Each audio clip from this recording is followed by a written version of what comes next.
This is the first in the series of William Shakespeare's tragic romances. Antony and Cleopatra is one of the later tragic romance written in 1606. The title of this video is Heavenly Mingled Love in Shakespeare's Antony and Cleopatra. Shakespeare's illustration of Antony and Cleopatra shows what it means to fall passionately in love, as well as being heavenly mingled lovers.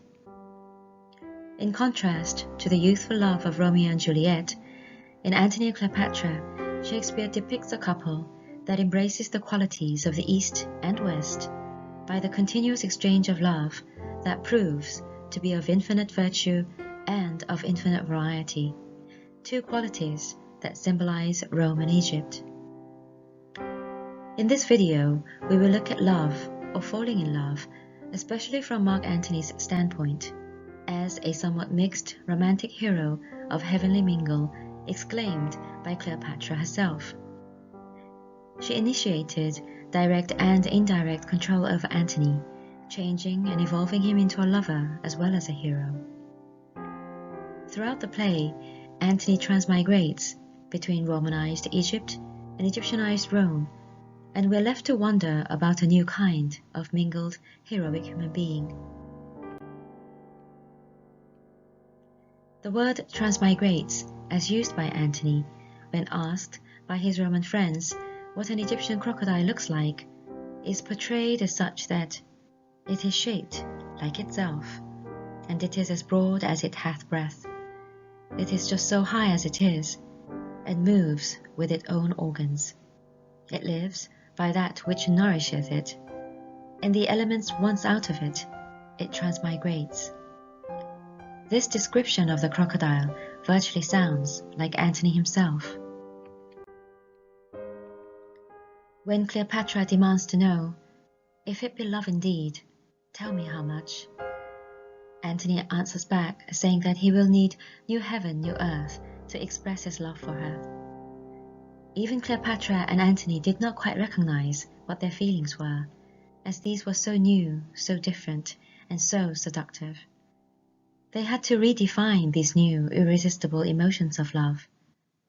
Cleopatra was his reality in Egypt, an amazingly intoxicating seductress, decadent, and beyond any women he had ever laid eyes on. Antony felt finally at his emotional home in Egypt, comfortable, able to relax and bathe in the sexual warmth of Cleopatra. The very timing of heavenly mingle cannot be overlooked, as Cleopatra had once been Julius Caesar's mistress, admitting herself as being immature then. "My salad days, when I was green in judgment, cold in blood." Indeed, the part played by a more grown-up Cleopatra in terms of sexuality and maturity contributed greatly to Antony becoming a romantic lover. Antony was, undoubtedly, one that loved not wisely, but too well. It is true that Cleopatra brings out both wild masculinity and passionate sexual appetite in Antony, because she is made of them too. Her coquette desires suited Antony and made each other incredibly compatible. As Juliet exclaims when she falls in love with Romeo, "My bounty is as boundless as the sea, my love is deep. The more I give to thee, the more I have, for both are infinite." The more romantic Antony becomes, the more love Antony can give to Cleopatra, a woman of infinite variety, and although it is Cleopatra who says Antony has infinite virtue as he dies, at last, the two infinite lovers are mingled heavenly. The lengthy dying scene perhaps indicates Shakespeare's sympathy and even a tribute to the two star-crossed lovers, where the two utterly different worlds, two quite different people fell in love and took their love story with them in death. Antony and Cleopatra were fortunate and misfortunate to have lived in such turbulent times. There will always be controversies and historical Antony and Cleopatra, Shakespeare's Antony and Cleopatra, and our own Antony and Cleopatra, as one of the most attractive, lovable, romantic protagonists.